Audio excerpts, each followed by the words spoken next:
Ya, setelah pemerintah Malaysia mengumumkan secara resmi bahwa kemungkinan besar akhir dari perjalanan MH370 adalah di Samudra Hindia. Lalu bagaimana pertanyaan tentang penyebab dari musibah maskapai milik Malaysia tersebut?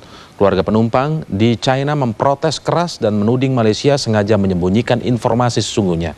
Kami akan mengulasnya kali ini bersama pemerhati dunia intelijen, Praitno Ramlan. Selamat malam, Pak Praitno. Terima kasih sudah hadir. Kita akan diskusi lagi nih soal ini, Pak, perkembangan terbarunya. Lalu ada Executive Advisor Asosiasi Pilot Garuda atau APG, Syadrah M. Nababan. Selamat malam, Pak Syadrah. Baik, tadi Pak Syadrah mungkin sudah menjelaskan begitu ya di Metro hari ini tentang secara deskriptif. Tapi kita akan mencoba merangkum kembali, Pak. Ya. Kalau sebelum-sebelumnya diskusi selalu berbicara soal kemungkinan, tetapi paling tidak ada informasi terbaru yang datang dari pemerintah Malaysia secara resmi mengumumkan bahwa perjalanan MH370 berakhir di Samudra Hindia. Nah, dengan sekarang lokasi yang dinyatakan secara resmi itu jelas berada di situ walaupun sekarang masih dilakukan pencarian. Kira-kira apa penjelasan tepatnya, Pak, soal ini? Jadi pertama kali saya ikut prihatin atas tragedi ini ya. Saya empati kepada keluarga para korban. Hal yang menarik sebetulnya di dalam pengumuman dari pemerintah ini adalah pertama dia menyebut trek yang dilalui oleh pesawat ini adalah Southern Corridor. Ya. Ini juga selatan, ya? Kita nggak jelas di mana itu. Terus yang kedua dia pemerintah mengatakan bahwa berdasarkan sistem analisis yang terbaru yang belum pernah dipakai, tapi cukup meyakinkan bahwa mereka inilah berakhir di menuju ke Samudra Hindia yang bagian selatan.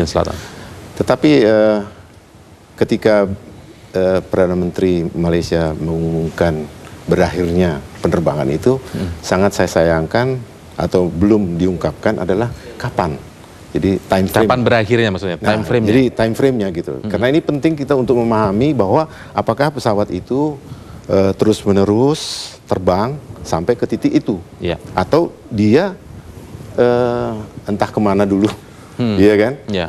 Baru ke situ. Nah, ini suatu pertanyaan yang sangat kita tunggu-tunggu jawabannya. Time frame ini mungkin tidak diungkapkan, belum mendapatkan informasi yang secara jelas, ataukah sebenarnya tidak mungkin kalau Malaysia belum mendapatkan informasi time frame yang jelas lalu dia mengumumkan berakhir di situ, atau sengaja belum diungkap menurut Anda?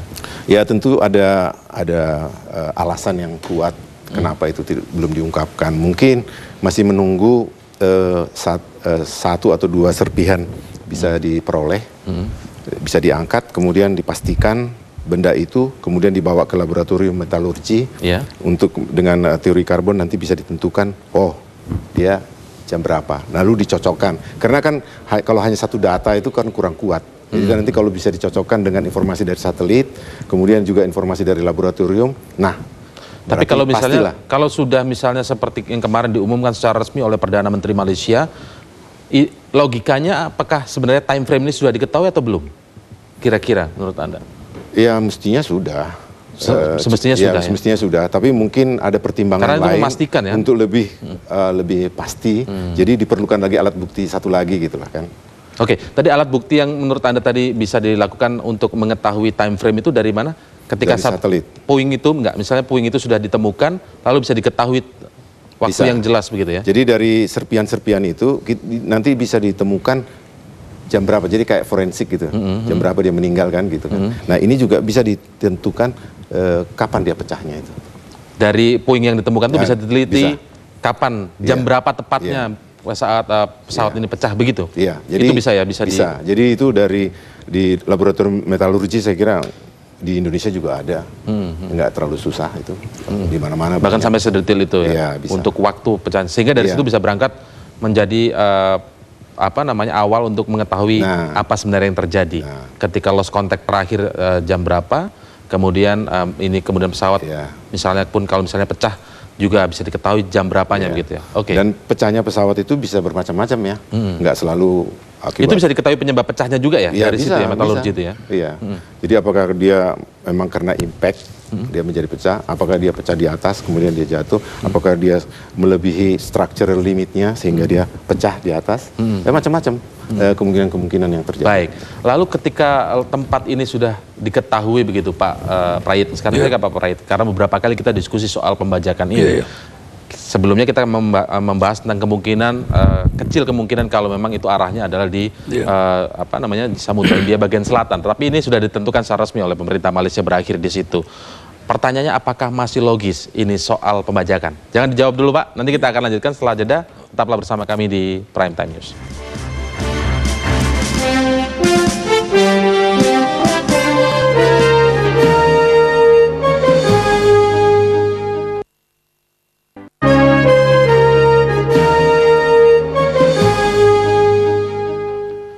Pemerintah Malaysia memang sudah menyatakan bahwa pesawat Malaysia Airlines MH370 jatuh di Samudra Hindia. Namun, belum ada keterangan lanjutan yang menjadi penyebab pesawat itu jatuh. Sejumlah spekulasi tentang penyebab jatuhnya pesawat itu pun bermunculan. Salah satunya adalah dugaan adanya aksi pembajakan. Sejumlah indikasi awal yang dijadikan pegangan oleh pemerhati penerbangan untuk mengatakan bahwa pesawat MH370 kemungkinan dibajak adalah sistem pelaporan data yang dimatikan secara sengaja. Selain itu, transponder pesawat juga dilaporkan ikut dimatikan. Hal ini menunjukkan adanya campur tangan yang tidak diinginkan di dalam pesawat tersebut. Hal lain yang memicu adanya dugaan pembajakan adalah adanya perubahan jalur penerbangan pesawat tersebut. Pilot juga diduga menerbangkan pesawat di bawah ketinggian 35.000 kaki. Pengamat penerbangan Dudi Sudibyo mengatakan pesawat MH370 jelas terlihat sengaja diterbangkan ke koridor selatan. Saya nggak tahu apakah zaman dibajak benar atau apa. Nah, dia balik lagi naik ke atas, terus ke Samudra Hindia. Dalam kaitan bisa juga ke Turkmenistan, bisa juga ke Afghanistan. Dia hindari India. Tapi yang entah kenapa dia kok nggak terus ke sana, tempat lain. Mungkin pada saat itu waktu dia terbang terus, bahan bakarnya habis. Ya, mungkin. Nah, pilotnya dia untuk diketahui penerbangannya itu tidak tinggi ya. Tidak lagi 35.000 kaki atau 10.000 kilometer, tapi sudah lebih rendah untuk menghindari jangkauan radar darat yang ini. Dia bisa evaluasi. Pengamat penerbangan lainnya yang juga mantan Kepala Staf Angkatan Udara, C.P. Hakim mengatakan kemungkinan adanya aksi pembajakan memang tidak bisa dihilangkan. Sejumlah informasi menurut C.P. harus didalami oleh otoritas penerbangan Malaysia. Salah satunya adalah dugaan adanya penggunaan paspor palsu dan juga 5 orang penumpang yang dilaporkan tidak jadi menaiki pesawat tersebut pada saat akan berangkat. Kita harus mencermati dari awal, jauh dari awal. Yang pertama adalah pada waktu berangkat ada 2 orang menggunakan stolen passport. Berarti dia mempunyai maksud tertentu. Kita nggak tahu maksudnya apa. Yang jelas kalau dia nggak punya maksud apa-apa, ngapain kurang kerjaan banget pakai paspor curian. Tidak hanya itu, dia menggunakan paspor curian dan memilih midnight flight trip. Ya. Berikutnya ada 5 penumpang, 5 orang penumpang yang berencana berangkat tengah malam. Ya, berangkat tengah malam itu memerlukan effort yang khusus ya untuk berangkat tengah malam. Dan setelah check-in, 5 orang ini membatalkan keberangkatannya. Ya, jadi 2 hal ini harus diteliti. Kemungkinan besar dia ada hubungannya dengan kejadian. Dugaan lain penyebab jatuhnya pesawat MH370 memang masih akan muncul. Hingga akhirnya kotak hitam yang menyimpan data pesawat tersebut ditemukan. Tim Liputan Metro TV. Ya, kita lanjutkan perbincangan di Prime Time News. Pak Prayit, memang kita tidak ingin mendahului black box begitu ya, karena penyebab pastinya masih terekam di dalam black box atau kotak hitam yang sekarang tentunya masih dilakukan terus pencariannya. Tetapi dari informasi yang terkumpul dari hari ke hari, kemudian pemerintah Malaysia mengumumkan secara resmi bahwa berakhir di Samudra Hindia. Dari sisi lokasi ini masih logiskah bahwa ini masih soal pembajakan? Saya melihat kasus ini dari kacamata intelligence. Kalau intelligence melihat sesuatu kasus itu dari the worst condition, yang terburuk. Jadi pada awalnya saya melihat ada 2 paspor palsu dan lain-lain. Saya sebetulnya sudah berpikir bahwa di belakang ini ada sesuatu penyebab ekstrim hilangnya ini. Ternyata polisi Malaysia juga menyatakan penyebab ekstrim dan antara pembajakan, Yang kedua sabotase, kemudian terjadi kasus antar penumpang, personal, kemudian yang terakhir ada psikologis. dari Amerika juga menyatakan bersama seperti gitu. Nah sekarang kita melihat kita tarik garis dari kasus jatuhnya pesawat. Jatuhnya pesawat itu melalui rute seperti disampaikan itu.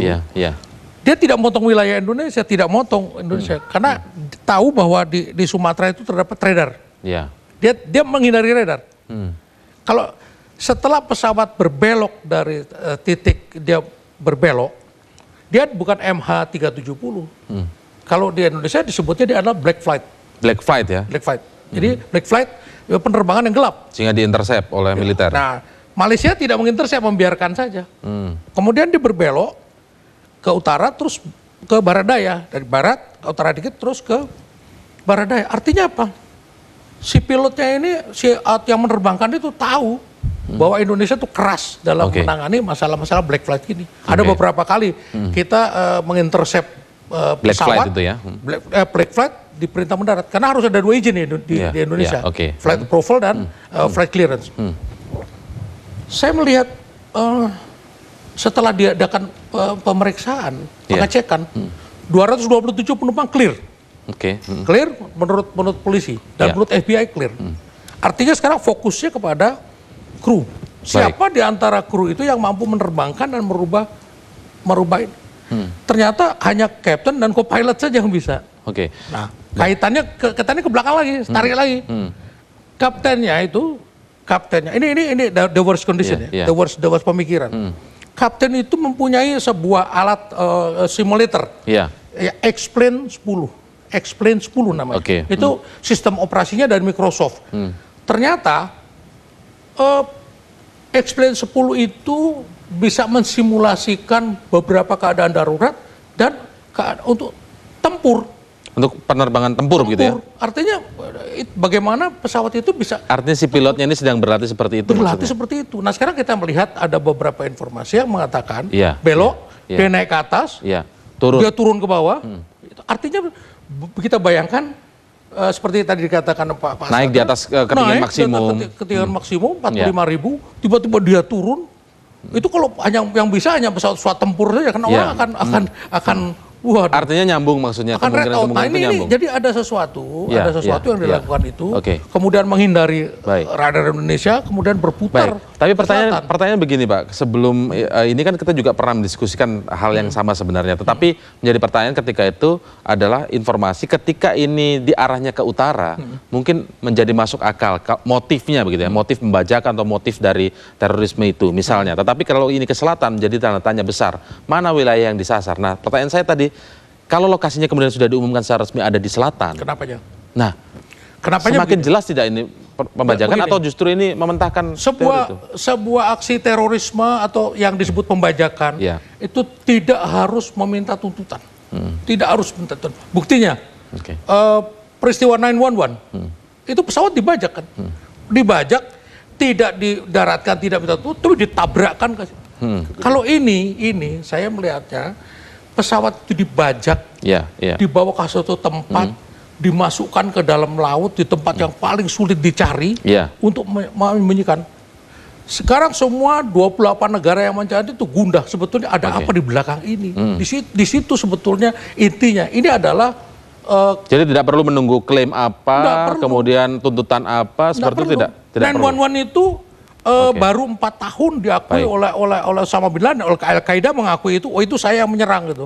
Ini juga tidak diakui gitu loh. Baik, nanti kita akan lanjutkan lagi setelah jeda berikut ini. Pemirsa tetaplah bersama kami di Prime Time News.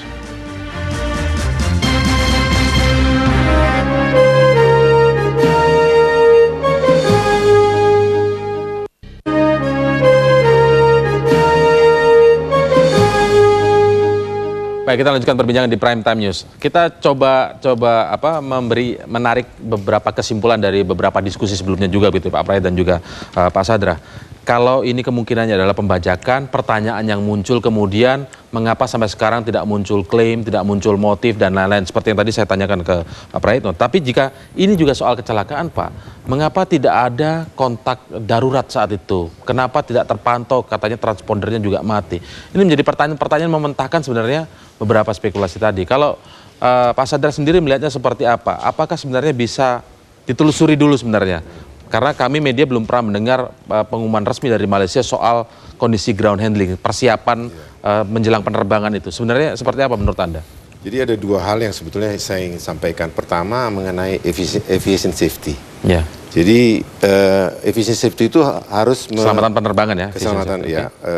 Penerbangan dalam arti bukan terbang, tapi penerbangan keseluruhan. Ya. Nah itu harus memastikan bahwa pesawat itu sebelum meninggalkan bandara itu dia sudah harus aman sepanjang perjalanannya. Oke. Ya kan. Jadi di muatannya, sterilisasi dari pesawatnya, terus kemudian bahan bakar yang digunakan, dan semua yang masuk ke pesawat itu harus melalui screening, iya kan? Termasuk yang dikatakan oleh Pak Cepi itu bahwa kalau ada penumpang yang tidak jadi berangkat, itu harus dipastikan bahwa bagasinya benar-benar harus turun.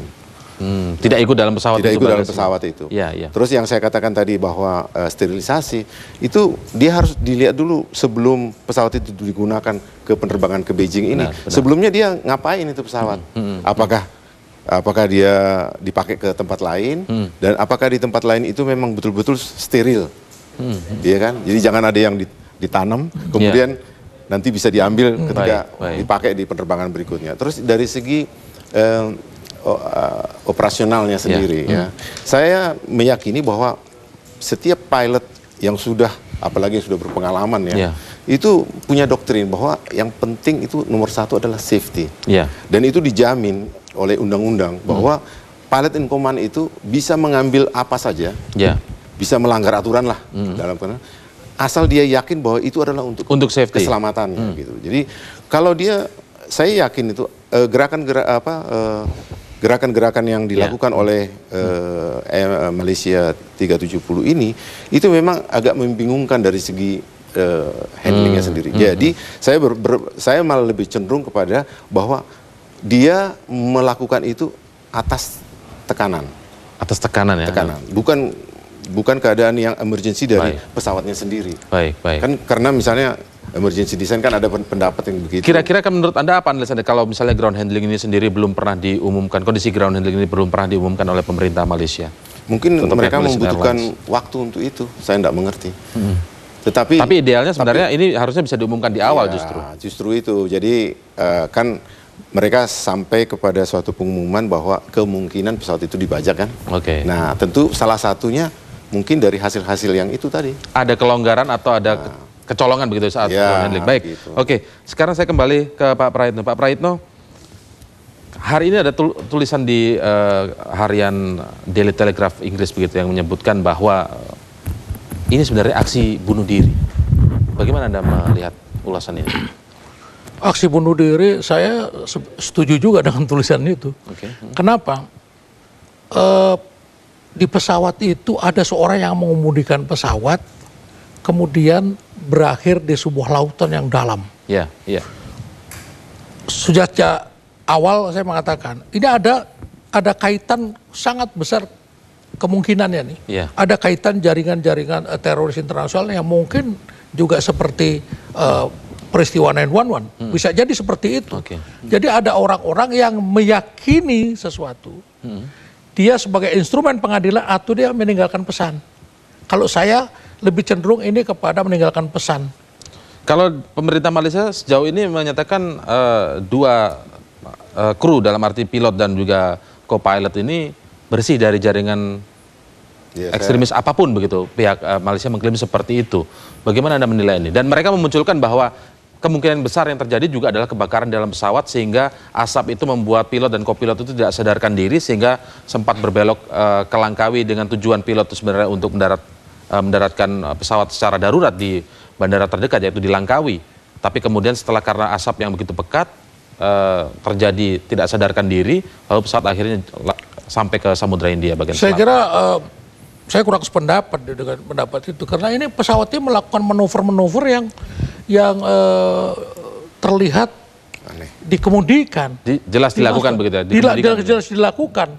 Jadi ini menurut saya ini fokus kepada sisa-sisa kejahatan.